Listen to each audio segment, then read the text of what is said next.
Bago natin makuha yung mga problems, dapat meron tayong givens na true bearing 94 degrees, gyro bearing 96 degrees, magnetic heading na 110 degrees, gyro heading na 100 degrees. Number 1 ay gyro error. Pag walang gyro error, ito yung formula. Gyro heading equals to true bearing minus gyro bearing.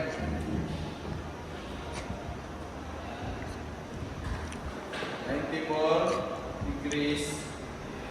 Minus lang natin yung gyro bearing na 96 degrees is equals to 2 degrees. Meron tayong gyro error na 2 degrees. Number 2, true heading. Pag walang true heading, ito yung formula na true heading is equals to gyro heading equals gyro minus gyro error. Gyro heading 100 degrees minus 2 gyro error 2 degrees is equals to 98 degrees.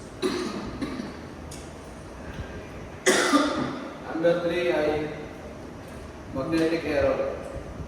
Pag wala magnetic error, ito ay yung formula na magnetic error is equals to magnetic heading minus true heading. 100 degrees minus 98 degrees is equals to 2 degrees. 2 degrees west. Pagkuha naman ng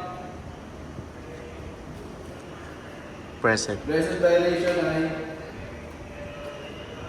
magulan lang natin yung baby natin na 12 degrees is 2018, 6 minutes is 12 degrees is 2018, 6 minutes is i-minus lang natin itong 2018 sa present year natin ngayon na 2023.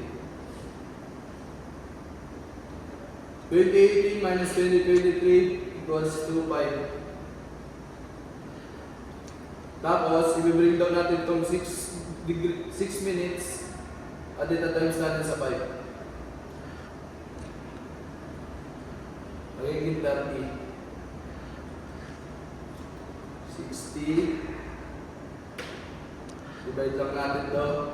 30 divided by 60 equals to 1 degrees.